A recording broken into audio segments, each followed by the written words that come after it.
آپ کو ایک اشتہار دکھاتا ہوں. یہ اشتہار ہے جناب انڈین سائڈ سے جو وزیر اعلیٰ ہیں ان کی جانب سے. اشتہار تو نہیں ہے, انہوں نے اسٹیٹمنٹ جاری کیا کہ ہم نے 600 یونٹ تک بجلی فری کی ہے, چاہے اے سی چلاؤ جو مرضی چلاؤ. یہ ہرمیت سنگھ نے اس کو رپورٹ کیا, جہاں سے میں نے اس کو پڑھا, اور کئی جگہوں سے بھی پڑھا ہے. یہاں پہ علی مغل صاحب ہیں, انہوں نے بھی اس کو رپورٹ کیا, ایک اور جرنلسٹ ہیں انہوں نے بھی اس کو رپورٹ کیا. تو اسے لوگ رپورٹ کر رہے ہیں اس معاملے کو. اب دیکھیں نا, وہ چڑھدا پنجاب ہے, یہ لہندہ پنجاب ہے, یعنی وہاں پہ بھی پنجاب ہے, یہاں پہ بھی پنجاب ہے. یہ اکٹھا ہوتا تھا پہلے, پھر پاکستان بن گیا 1947 میں, وہ الگ ہو گیا, انڈیا کے پاس چلا گیا, یہ پاکستان کے پاس آ گیا. وہاں پہ ایک وزیر اعلیٰ اور یہاں پہ بھی ایک وزیر اعلیٰ ہے. تو وہاں پہ جو سی ایم ہے مان صاحب, اور یہاں پہ جو سی ایم ہے یہ منظور نظر اور طاقتور حلقوں کی پسندیدہ اور ایک رائل فیملی سے تعلق رکھنے والی خاتون, جنہیں ہر چیز سونے کی پلیٹ میں اور سونے کا چمچہ منہ میں لے کر پیدا ہونے والی, یہ ان کو جناب یہاں پہ وزارت اعلیٰ تحفے میں دی گئی ہے. یہ بغیر مینڈیٹ کے آئی ہیں, وہاں وہ مینڈیٹ کے ساتھ آئے ہیں مان صاحب. تو انہوں نے اپنے لوگوں کے لیے 11 ارب انڈین روپے کا ایک تھرمل پلانٹ لیا. اپنے ذاتی حکومت کی کیپیسٹی سے جو پیسہ ان کا نکلا بچت کر کے, اس سے انہوں نے 11 ارب انڈین روپے کا ایک پاور پلانٹ لیا, اور اب وہ بھارتی شہریوں کو وہاں پہ مفت بجلی فراہم کر رہے ہیں. دوسری طرف یہاں پہ شہزادی نے اپنے لیے 11 ارب روپے کا ایک عیاشی والا لگژری طیارہ لیا, اور اس میں سفر کرنے کے بعد ان کی سہیلیوں میں سے ایک کا میں انٹرویو سن رہا تھا, چھوٹا سا کلپ. وہ بتا رہی تھی کہ باکو آذربائیجان کے کھانوں کا ذائقہ کتنا مزے کا ہے. میں وہاں پہ رہا ہوں, واقعی ان کے کھانے اچھے ہیں, لیکن معاملہ یہ ہے کہ یہ کیا بکواس ہے. لوگ بھوک سے مر رہے ہیں, وہ بجلی کے بل نہیں دے پا رہے, اور آپ نے وعدہ کیا تھا کہ 300 یونٹ تک بجلی کا بل نہیں آیا کرے گا. وعدے کا آپ نے الٹا کر دیا کہ 200-300 یونٹ تک بھی جو بجلی استعمال کرتا ہے اسے 4 گنا بل آتا ہے, اور جو سبسڈی تھوڑی بہت رہ گئی تھی وہ بھی آپ لوگوں نے IMF کے کہنے پر واپس چھین لیے. تو ایک طرف وہ وزیر اعلیٰ ہے جس نے کچھ بھی وعدہ اس طرح کا نہیں کیا تھا, لیکن وہ مفت بجلی دے رہا ہے, اپنے شہریوں کو کہتا ہے اسی چلاؤ جو مرضی کرو. ایک طرف یہ عیاشی والا جہاز لے کر آئے اور اپنے شہریوں کو بیٹھ کر کہانیاں سنا رہے ہیں کہ اس جہاز میں بیٹھ کر جب ہم باکو گئے تو وہاں کے کھانے بہت مزیدار تھے, ٹیسٹ بہت اچھا تھا. یہ ٹیسٹ ان لوگوں کو بتا رہے ہیں جو بھوکے ہیں, یعنی اب آپ کی کہانیوں سے لوگ اپنا پیٹ بھریں گے. بہت بے حسی ہے. اچھا, یہ جو لوگ ہیں یہ تو بہت بے حس ہیں, لیکن ان کو لانے والے بہت بے غیرت ہیں. میں یہ لفظ سوچ سمجھ کے استعمال کر رہا ہوں کہ اگر غیرت ہوتی اور غیرت کا فقدان نہ ہوتا تو قوم کے ساتھ اس قسم کا بھونڈا اور گھٹیا مذاق نہ کیا جاتا کہ قوم نے جن کو مسترد کیا ان کو لا کر قوم کے اوپر مسلط کر دیا. اب وہ قوم کی غربت کا, قوم کی پریشانیوں کا مذاق اڑاتے ہیں یہ کہہ کر کہ وہاں جہاں ہم گئے تھے نا, آپ کے پیسوں سے خریدے ہوئے لگژری جہاز میں بیٹھ کر وہاں کھانے بہت مزے کے تھے اور ہم نے بہت انجوائے کیا. یہ ناظرین ان کی صورتحال ہے. IMF سے جتنا قرضہ لیا پاکستان نے پچھلے 2 سال میں, یہ بھی سن لیں آپ, جتنا قرضہ پاکستان نے پچھلے 2 سال میں IMF سے لیا, دیکھیں نا اس کے لیے IMF کے ترلے کیے, منتیں کی, خوشامدیں کی, کبھی امریکہ کے پاؤں پکڑے, کبھی یورپ کے پاؤں پکڑے, ہر جگہ پہ جاتے ہیں, جا کر کوشش کرتے ہیں کہ IMF تھوڑے پیسے دے دے. تو جتنا پیسہ پاکستانی حکمرانوں نے IMF سے لیا گزشتہ 2 سالوں میں, اس سے زیادہ ڈکیتی انہوں نے پاکستانیوں کی جیبوں پہ صرف ایک جگہ پہ ڈالی ہے. پیٹرول کے اوپر جو لیوی انہوں نے پاکستانیوں سے 2 سال میں وصول کی ہے وہ IMF سے لیے گئے پیسے سے زیادہ ہے. IMF کے تو یہ پیروں میں گرتے ہیں اور پاکستانی عوام کو پیروں میں رکھتے ہیں. جن سے زیادہ پیسہ لیا ان کو پیروں میں رکھتے ہیں, اور جن سے تھوڑا پیسہ لیا ان کے پیروں میں گرتے ہیں. یہ پاکستان کی سرکار, اور اس کی وجہ پتہ کیا ہے, IMF جب ان کو پیسہ دیتا ہے نا تو IMF ان کو گنوا کر دیتا ہے, ان کو ان کی اوقات میں رکھ کر دیتا ہے. پاکستانیوں کا پرابلم یہ ہے کہ پاکستانی ان کو ان کی اوقات میں نہیں لا رہے. جس دن آپ ان کو ان کی اوقات میں لے کر آئے اور آپ نے ان کو بتایا کہ جناب ہمارے پیسوں سے تم تنخواہیں لیتے ہو, یہ بے شرمی, یہ بےغیرتی اور ڈھٹائی بند کرو اور پاکستان کو چلنے دو, ہم فیصلہ کریں گے کہ پاکستان کیسے چلے گا. جس دن آپ ان کو بتائیں گے اس دن یہ آپ کے بھی قدموں میں بیٹھیں گے, لیکن اس کے لیے پہلے آپ کو اپنے ووٹ کی طاقت استعمال کرنی پڑے گی. پاکستان کی سیاست ابھی دوبارہ عمران خان صاحب کے گرد گھوم رہی ہے اور بہت تیزی سے گھوم رہی ہے. عمران خان صاحب نے اپنے طرز عمل سے یہ ثابت کیا ہے کہ موجودہ آرمی چیف عاصم منیر وہ عمران خان صاحب کو قابو نہیں کر سکتے. گو کہ ان کے پاس عہدہ بہت بڑا ہے, وہ پاکستان کے آرمی چیف ہے, سیاہ اور سفید کے مالک بنے ہوئے ہیں, وہ پاکستان کے وزیر اعظم کو کنٹرول کرتے ہیں, پاکستان کے صدر کو کنٹرول کرتے ہیں. یعنی عاصم منیر صاحب اس وقت صدر پاکستان کو بھی کنٹرول کرتے ہیں, عاصم منیر صاحب اس وقت پاکستان کے وزیر اعظم کو بھی کنٹرول کرتے ہیں. وہ اپنے وزیر داخلہ کے ذریعے سے جو ان کے بڑے عزیز ہیں محسن نقوی, ان کے ذریعے سے پوری کیبنٹ کو اور ملک کو کنٹرول کرتے ہیں. PCB سے لے کر نیچے تک تمام اداروں کو کنٹرول کرتے ہیں, لیکن جیل میں بیٹھے ہوئے ایک قیدی کو کنٹرول نہیں کر سکتے. عمران خان واحد آدمی ہے جو آزاد ہے. ہر وزیر اعلیٰ آرمی چیف کے کنٹرول میں ہے, وزیر اعظم کنٹرول میں ہے, صدر پاکستان کنٹرول میں ہے, تمام وزراء کنٹرول میں ہے, تمام ادارے کنٹرول میں ہے, پورا کا پورا میڈیا کنٹرول میں ہے. मुल्क की ब्यूरोक्रेसी से लेके एक एक चीज, पूरे मुल्क का हर नट बोल्ट आर्मी चीफ के कंट्रोल में है, लेकिन कोई कंट्रोल में नहीं है तो वो इमरान खान है। इमरान खान काबू नहीं आ रहा, और इमरान खान काबू नहीं आ रहा, इसका एक सबूत जो है वो भी दोबारा हमारे सामने आया। इमरान खान साहब से तहकीकात के लिए जो टीम पहुंची सरकारी, उन्होंने इमरान खान साहब से कुछ सवाल जवाब किए। अब उनका जो इमरान खान साहब ने क्लास ली है उनकी, उससे अंदाजा होता है कि ये शख्स कितने मजबूत आसाब का मालिक है। और फिलहाल ये ना तो आर्मी चीफ से डरता है, ना ये अपने मुखालिफिन से डरता है, ना इसे मौत का डर है। इमरान खान साहब से अडयाला जेल में NCCIA की तफ्तीशी टीम ने सोशल मीडिया अकाउंट के बारे में सवाल किए। अब वो ये कहते हैं कि इमरान खान साहब के सोशल मीडिया अकाउंट के ऊपर जो चलता है वो मुल्क से और रियासत से दुश्मनी है। हालांकि इमरान खान साहब ने उसमें ऐसा कुछ नहीं कहा, वो तो अपना जमहूरी हक इस्तेमाल करते हैं। क्या किसी मिलिट्री जनरल पे ये तनकीद करना कि वो सियासत में हिस्सा ले रहा है, ये गैर ही नहीं है? ये काम तो नवाज शरीफ ने भी किया है, मरियम नवाज ने भी किया है, ये काम तो जुल्फिकार अली भुट्टो ने भी किया और तारीख में सब करते रहे। बेनजीर भुट्टो ने भी किया है, आसिफ अली जरदारी ने भी किया है, मौलाना फजलुर रहमान ने भी किया है। तो अगर ये काम गैर कानूनी गैर आईनी है तो ये इमरान खान अकेले ने तो नहीं किया, ये तो सब करते हैं। और फौज हर मर्तबा ये एतराफ जुर्म भी करती है कि हमने सियासत में मुदाखलत की, लेकिन अब हम नहीं करेंगे। फौज का हमेशा से एक जुमला रहा है कि हमने सियासत में बहुत मुदाखलत की जो गलत थी, लेकिन अब हम नहीं कर रहे। और थोड़े अरसे के बाद कहते हैं नहीं वो हम कर रहे थे, झूठ बोल रहे थे, अब नहीं कर रहे। फिर थोड़े अरसे के बाद कहते हैं नहीं अब हम नहीं कर रहे, पहले हम झूठ बोल रहे थे। तो फौज खुद हमेशा एतराफ जुर्म कर लेती है। यानी मुशर्रफ दौर में भी यही कहानियां थी, राइल शरीफ के दौर में भी यही कहानियां थी, फिर उसके बाद जो है वो जनरल कियानी के दौर में भी यही कहानियां थी, जनरल बाजवा के दौर में भी यही कहानियां थी, अब जनरल आसिम मुनीर के दौर में भी यही कहानियां। तो फौज ने हर दौर में सियासत में मुदाखलत की है, लेकिन जिस वक्त की है उस वक्त नहीं माना, बाद में माना। ये भी मान लेंगे एक दिन आएगा। तो इमरान खान साहब कहते हैं जनाब सोशल मीडिया के अकाउंट के बारे में उन्होंने सवालात किए। इमरान खान साहब जवाबात के अंदर काफी गुस्से में आ गए और बड़े सख्त उन्होंने जवाबात दिए। इमरान खान साहब से ना खास तौर पे पूछा गया जबरान इलियास साहब के बारे में। जबरान इलियास जो है ना वो पाकिस्तान तहरीक इंसाफ के सोशल मीडिया के अंदर एक बड़ी बुनियादी आवाज है और ये बड़ा तगड़ा नौजवान है। बहरहाल उसके बारे में पूछा कि जनाब वो क्या वो चलाता है अकाउंट, तो इमरान खान साहब ने कहा नहीं। तो उन्होंने फिर दोबारा सवालात किए। उन्होंने कहा जी क्या रा चला रही है, मुसाद चला रही है, CIA चला रही है, कौन चला रहा है? तो इमरान खान साहब ने बड़े गुस्से में आकर जवाब दिया कि मुसाद से कौन राब्ते में है अच्छी तरह जानते हो। यानी तुम लोग जानते हो कि मुसाद से कौन राब्ते में है। देखिए मुसाद से तो वही राब्ते ना जो इस वक्त फलस्तीन के हक में पाकिस्तान में एहतजाज नहीं होने देता। मुसाद से राब्ते में तो वही होगा ना जो इसराइल के खिलाफ आप पाकिस्तान में एहतजाज करें तो वो डंडे मारता है, गिरफ्तार कर लेता है, जेलों में डाल देता है। वही हो सकता है ना मुसाद के साथ राब्ते में। कोई ऐसा बंदा तो नहीं हो सकता जो एहतजाज की इजाजत दे या एहतजाज के लिए बाहर निकले। तो ये इमरान खान साहब ने उन्हें कहा तुम अच्छी तरह जानते हो जबरान इलियास तुम सबसे ज्यादा मुहिब्बे वतन। वही बात इमरान खान साहब ने की, वो वाकई मुहिब्बे वतन आदमी है। उन्होंने कहा जी जबरान इलियास तुम सबसे ज्यादा मुहिब्बे वतन है और अकाउंट्स कौन ऑपरेट करता है या कैसे होते हैं मैं ये नहीं बताऊंगा, वरना वो शख्स अगवा हो जाएगा। अच्छा अब इसमें एक बात तो आप ज़हन में रखें, अगवा हो जाएगा तो इसका मतलब है इमरान खान साहब पाकिस्तान के अंदर इशारा कर रहे हैं कि अकाउंट कौन ऑपरेट करता है और कहां से होता है। अगर मैंने ये बताया तो वो शख्स अगवा हो जाएगा। तो क्या इमरान खान साहब ये कह रहे हैं कि उनका अकाउंट पाकिस्तान से ऑपरेट हो रहा है? पाकिस्तान के बाहर अगवा करना तो बहुत मुश्किल है। यानी पाकिस्तान के बाहर अगवा करना कुछ ममालिक में तो मुमकिन है, लेकिन अगर ये शख्स किसी मगरबी मुल्क में है तो फिर अगवा करना बहुत मुश्किल है। तो इमरान खान साहब ने एक तो खबर दी है थोड़ी बहुत। अगर ये बात इसी तरह है तो इमरान खान साहब ने यह कहा कि वो अगवा हो जाएगा और अगवा का जो सिलसिला है वो तो पाकिस्तान के अंदर हो रहा है। दूसरा इसमें इमरान खान साहब का एक और पैगाम है, उन्होंने कैटेगोरी के लिए नहीं बताता, जो करना कर लो। ये है इमरान खान। यानी उसने ये नहीं कहा मुझे नहीं पता कौन करता है। नॉर्मली जो आप कैदी पकड़ते हैं ना उसको जब आप तफ्तीश करते हैं तो वो कहते हैं जी मैं नहीं जानता कौन चला रहा है, वो कहते हैं जी मैं कुछ कह नहीं सकता इसके बारे में। इमरान खान ने कहा नहीं पता है कौन चला रहा है, मैं जानता हूं कौन चला रहा है, लेकिन बताऊंगा नहीं, जो करना कर लो।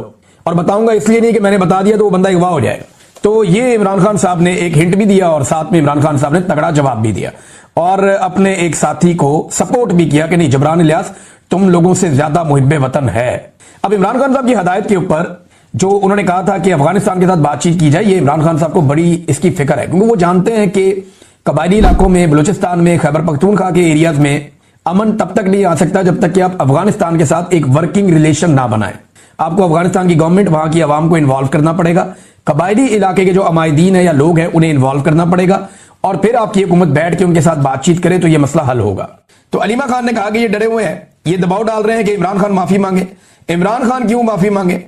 ये समझते हैं कि लोग ऐसे डर जाएंगे, मगर ये खुद अंदर से डरे हुए हैं। फिर अलीमा खान साहिबा ने एक और बात की और वो बात उन्होंने कही एस्टेब्लिशमेंट के हवाले से ही। उन्होंने कहा कि एस्टेब्लिशमेंट इमरान खान से डरती है, एस्टेब्लिशमेंट में जरूरत नहीं है कि जाकर इमरान खान से मुलाकात करें। एस्टेब्लिशमेंट में अगर जरूरत होती तो वीलॉगर से मुलाकात की खबरें ना चलवाती बल्कि इमरान खान से मिलकर दिखाती, लेकिन वो इमरान खान से मिल नहीं पा रहे। ये इमरान खान की बहनें जो है बड़ी अग्रेसिवली आई हैं, और एक जो इमरान खान साहब का भांजा है वो तो जुडिशियल हो गया, अब वो उम्मीद कर रहे हैं कि उसको बेल मिल जाएगी। दूसरा भांजा जो है वो कल या तो जुडिशियल हो जाएगा या उसको डिस्चार्ज किया जाएगा, उसको पेश किया जाएगा जब अदालत में। तो ये शेरशाह वाला मामला था, मैंने आपके सामने रख दिया। एक नादरीन जो मसला एक फंसा हुआ है ना, जहां पाकिस्तान की एस्टेब्लिशमेंट की भी गिच्ची फंसी हुई है, वो मामला आर्मी चीफ की एक्सटेंशन वाला है। इस वक्त खेल दोबारा से शरीफ खानदान के हाथ में।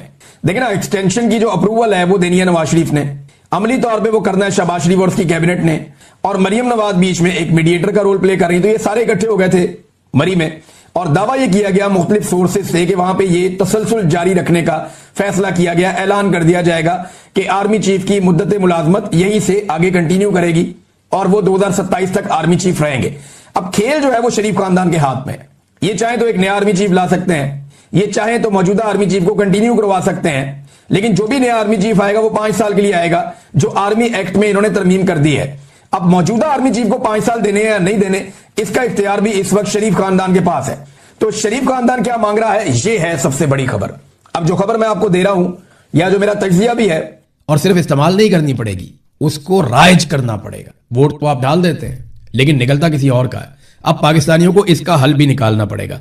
नाज़रीन, मैं आपको एक यहां प्रोजेक्ट था नीलम झेलम, इसके अंदर आपको याद होगा, आपका जब भी कोई आप बिल निकालें ना अपने घर में कोई भी आप बिजली का, तो उसमें नीलम झेलम सरचार्ज उसके ऊपर लिखा हुआ होगा। ये आप निकालें और निकाल के पढ़े, हर साल हर महीने आप ये पैसा दे रहे हैं, नीलम झेलम सरचार्ज। आप पता क्यों ये पैसा दे रहे हैं? ताकि नीलम झेलम का एक मंसूबा बन रहा है, वहां से बिजली बनेगी और सिस्टम के अंदर शामिल हो जाएगी और पाकिस्तानियों को सस्ती बिजली मिलेगी। सन 2018 में ये प्रोजेक्ट मुकम्मल हुआ और सन 2024 में ये मंसूबा बंद हो गया। 2008 में इसे मुजफ्फराबाद और नीलम झेलम हाइड्रो पावर मंसूबे का इसका आगाज किया गया था 2008 में। इससे 969 मेगावाट बिजली हासिल की जानी थी, 500 अरब रुपए के ऊपर लागत आनी थी। यह रकम पाकिस्तान के शहरियों से बिजली के बिलों में मशहूर जमाना नीलम झेलम सरचार्ज के नाम से हर माह वसूल की गई। वैसे ये तहरीर वहीद मुराद साहब जर्नलिस्ट हैं, उन्होंने लिखी है, तो मैं वहां से आपको पढ़ के सुना रहा हूं, उनका क्रेडिट है, इसलिए मैं यहां पे उनका नाम लेना जरूरी समझता हूं। वैसे ये खबर जो है वो मुख्तलिफ अंग्रेजी अखबारात के अंदर हर तरफ छपी हुई है, लेकिन मैं यहां से पढ़ के आपको बता रहा हूं। सन 2018 में ये प्रोजेक्ट मुकम्मल हुआ और 2024 से मंसूबा बंद पड़ा हुआ है, क्योंकि डिजाइन में इसके नुक्स था। किसी ने पूछा कि जनाब ये डिजाइन में नुक्स है तो क्यों है, और पानी को दरिया से टरबाइन तक लाने वाली जो सुरंग थी वो बैठ गई। लो कर लो बातें। इतना पैसा पाकिस्तानियों का खर्च दिया, कई सालों से पाकिस्तानी जो है नीलम झेलम सरचार्ज भर रहे हैं, दहाइयां हो गई 2, और आप पैसा देते चले जा रहे हैं, और निकला क्या, सुरंगी बैठ गई। अब जिसने इसका डिजाइन बनाया कोई इसको बुलाकर पूछेगा? ये कौम के 500 अरब रुपए जाया करने की जिम्मेदारी का तयन करने के लिए क्या कोई इंक्वायरी करवाई गई, कोई कमेटी बनाई गई? कोई कमेटी अगर बनाई भी है तो वो कमेटियां डाल के बैठ जाती है, और ताहाल कोई भी इसकी जिम्मेदारी कबूल करने को तैयार नहीं है। इस मंसूबे को नेस्पाक वाले कॉपी पेस्ट इंजीनियर ने डिजाइन किया था। अब नेस्पाक पाकिस्तान का एक इदारा है, उन्होंने ये डिजाइन करके दे दिया मंसूबा, वो सुरंग बैठ गई। वो इसके ऊपर पूरी दुनिया के अंदर जो है जेलें हो जाती हैं, मुसीबतें बन जाती हैं कि भाई कौमी पैसा कैसे जाया हो गया। अब इसका हल क्या है? बस हल एक ही है कि ये मंसूबा नहीं चलेगा और बिजली के बिल में आप पैसे देते चले जाएंगे। अब आ जाए नाज़रीन कुछ आलमी खबरों की तरफ। तो रोला डालकर आलमी मंडी को थोड़ी ऑक्सीजन तो दी गई है कि जनाब मामला हल हो गया, लेकिन अमेरिका और ईरान दोनों की तरफ से ये बात पता चली है कि अभी शराइत मुकम्मल तौर पे राइज नहीं हुई और अभी मुआहदा हतमी तौर पे सामने भी नहीं आया। लेकिन जो चीज़ें मुआहदे में हैं वो मैं आपको बताता हूं। उससे पहले डोनाल्ड ट्रंप ने एक ट्वीट किया, ये इंपॉर्टेंट है, ये आपके सामने में रख देता हूं कि डोनाल्ड ट्रंप ने अब क्या कहा, और एक मुतालबा कर दिया उन सारे मुल्कों से जो इस मामले में स्टेक होल्डर थे। ये ट्रुथ सोशल के ऊपर डोनाल्ड ट्रंप ने एक ट्वीट किया। उन्होंने कहा, जी इस्लामी जमहूरिया ईरान के साथ मुज़ाकरात अच्छे अंदाज में आगे बढ़ रहे हैं, या तो ये सबके लिए एक बेहतरीन मुआहदा होगा या फिर ये मुआहदा नहीं होगा, यानी महाज़े जंग और फायरिंग की तरफ वापसी हो जाएगी, लेकिन पहले से कहीं ज्यादा बड़ी और शदीद तर, और कोई भी ऐसा नहीं करना चाहता। तो मुआहदा अगर होगा तो हमारी मर्जी का होगा, वरना नहीं होगा, वरना लड़ाई होगी, और लड़ाई हुई तो पहले से बहुत शदीद होगी, कोई ऐसा नहीं करना चाहता। फिर उन्होंने कहा सऊदी अरब के वली अहद मोहम्मद बिन सलमान से, फिर सारे वो नाम जिस तरह मैंने पहले आपको बताया, जिसमें फील्ड मार्शल का नाम भी है, कतर के और सारे हुक्मरानों के नाम लेने के बाद उन्होंने कहा कि इनके साथ बातचीत में मैंने वादे किया कि इस इंतहाई पेचीदा पहेली को सुलझाने के लिए अमेरिका की जानिब से की जाने वाली तमाम तर कोशिशों के बाद अब ये लाजमी होना चाहिए कि तमाम मुमालिक कम अज कम बैक वक्त इब्राहिमी मुआहदे पर दस्तखत कर दें। अब्राहम अकॉर्ड, डोनाल्ड ट्रंप कहता है कि उसके ऊपर सारे दस्तखत कर दें। जिन मुमालिक के हवाले से बातचीत की गई इनमें सऊदी अरब, قطر، پاکستان، ترکی، مصر، اردن اور بحرین شامل ہیں۔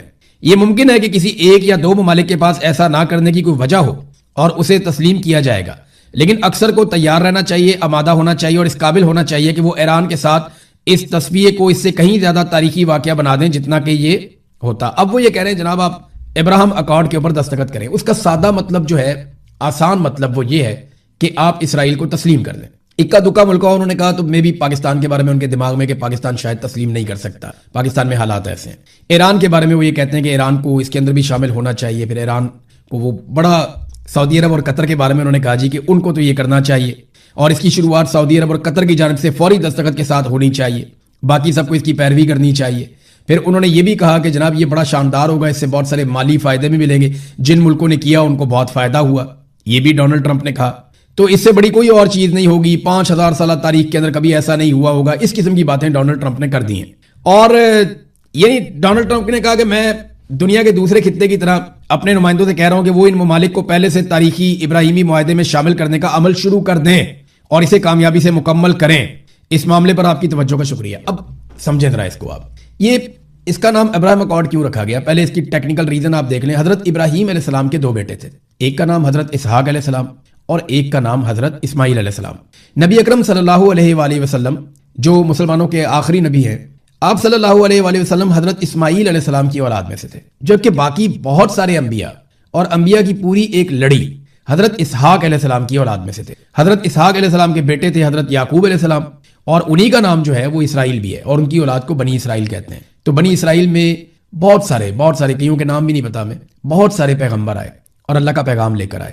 ایک دور میں مسلمان بھی یہودیوں کو یہ بات بتاتے تھے کہ حضرت ابراہیم علیہ السلام کی ہی اولاد ہیں حضرت اسماعیل علیہ السلام اور حضرت اسحاق علیہ السلام۔ تو یہ جو نسل پرستی کے چکر میں ایک اختلاف تھا اس کو دور کرنے کی کوشش کی جاتی تھی۔ آج اس لفظ کو استعمال کیا جا رہا ہے اسرائیل کو تسلیم کرنے کے تناظر میں، لیکن معاملہ انسانی حقوق کا ہے، معاملہ عقائد کا نہیں ہے۔ یعنی اگر آپ اس کو مسلمان بن کر دیکھیں گے، عیسائی بن کر دیکھیں گے، یہودی بن کر دیکھیں گے تو آپ کے دماغ میں کچھ اور چلے گا، لیکن اگر آپ اس کو ایک انسان بن کر دیکھیں گے تو آپ کو سمجھ آ جائے گی کہ اسرائیل نے جس لیول کی زیادتی کی ہے نہتے فلسطینیوں کے ساتھ اور آس پاس کے ممالک میں، اس کی کوئی اور مثال یہ جدید دنیا کے اندر تو نہیں ہے۔ تو جب آپ ایسے دیکھتے ہیں تو اصولی نقطہ نظر سے آپ کے پاس یہ گنجائش کم ہو جاتی ہے کہ آپ اسرائیل کو تسلیم کریں۔ یہاں بہت سارے ممالک جو مسلم ممالک نہیں ہیں، یورپی ممالک ہیں، وہ فلسطین کو تسلیم کر رہے ہیں اور اسرائیل کے اوپر پابندیاں لگا رہے ہیں، جبکہ مسلمان ملکوں پہ اب دباؤ ڈالا جا رہا ہے کہ آپ ابراہم اکارڈ کے اوپر دستخط کریں اور آپ اسرائیل کو تسلیم کر دیں۔ تو یہ ڈونلڈ ٹرمپ نے کہا۔ بہرحال واشنگٹن پوسٹ نے ایک بڑی شاندار رپورٹنگ کی ہے، وہ رپورٹنگ میں آپ کے سامنے رکھتا ہوں۔ انہوں نے بتایا کہ وہ کون سی چیزیں ہیں جن کے اوپر یہ معاہدہ ہونے جا رہا ہے۔ سب سے پہلی چیز یہ ہے کہ 60 دن کے لیے جنگ بندی ہو جائے گی، اس دوران ایک حتمی امن معاہدے کے لیے مذاکرات کیے جائیں گے، اور یہ مذاکرات اب میرے خیال میں قطر میں ہوں گے۔ پھر آبنہ ہرمز کو دوبارہ کھولا جائے گا، 30 دنوں کے اندر اندر ایران آبنہ ہرمز کو کھولے گا اور وہاں سے بچھائی گئی بارودی سرنگوں کو صاف کرے گا۔ پھر بحری ناکہ بندی کا خاتمہ، امریکہ فوری طور پر ایرانی بندرگاہوں کی اپنی بحری ناکہ بندی ختم کر دے گا۔ پھر منجمد اثاثوں کی بحالی، امریکہ قطر میں موجود ایران کے 12 ارب ڈالرز کے منجمد اثاثے فوراً بحال کر دے گا، اور یہ معاہدے پر دستخط کرنے کے لیے ایران کی ایک سخت پیشگی شرط تھی، اور اس کے لیے قطر پہنچ گئے ہیں باقر کالیباف جو ایرانی سپیکر ہیں، اور وزیر خارجہ عباس عراقچی، وہ اب قطر پہنچ گئے ہیں، قطر کو انوالو کر دیا گیا ہے۔ اگر یہ پیسہ ڈی فریز ہو جاتا ہے یا یہ پیسہ ایران کو مل جاتا ہے تو آپ یہ سمجھیں کہ اب معاہدہ بہت تیزی سے آگے بڑھ سکتا ہے۔ پھر جوہری ہتھیاروں سے دستبرداری کا عزم، اب یہ تو ایران پہلے ہی کہہ چکا ہے، فتویٰ بھی موجود ہے آیت اللہ علی خامنئی کا، ایران کو اس پہ پرابلم کوئی نہیں ہوگا، بس یورینیم ایران کے اندر رہے یا امریکہ کے پاس نہ جائے، یعنی رشیا لے جا سکتا ہے، چائنا لے جا سکتا ہے، میں بھی پاکستان ایسا ایک ملک ہو سکتا ہے، لیکن امریکہ کو وار ٹرافی کے طور پہ مجھے نہیں لگتا کہ وہ یورینیم دینے والے ہیں۔ تو یہ یورینیم کا معاملہ تو وہیں پہ کھڑا ہے، اس پہ مذاکرات ہوں گے، بات چیت ہوگی۔ ایران پہلے بھی کہتا ہے جی ہم بم نہیں بنا رہے، ہم بجلی بنا رہے ہیں، تو وہ معاملہ تو وہیں پہ کھڑا ہے۔ تو امریکہ نے اس ساری لڑائی میں حاصل کیا کیا؟ ایران نے تو اپنے منجمد اثاثے جو ہیں وہ بحال کروا لیے، ایران نے آبنہ ہرمز پہ اپنا کچھ حد تک کنٹرول بھی کر لیا۔ اگر آبنہ ہرمز کھل بھی جاتی ہے تو وہ تو پہلے بھی کھلی ہوئی تھی، اور اگر جوہری مذاکرات ہی کرنے ہیں تو وہ تو پہلے بھی ہو رہے تھے۔ تو اس ساری لڑائی میں امریکہ نے اپنی متھ توڑوا لی، آئرن ڈوم کا پول کھل گیا، اور امریکہ کی دفاعی صلاحیتیں جو ہیں وہ دنیا کے سامنے آ گئی۔ بہرحال ابھی حتمی معاہدہ باقی ہے اور کسی بھی معاملے پہ دستخط ابھی تک نہیں ہوئے۔ اس میں ایران کی وزارت خارجہ کا بھی ایک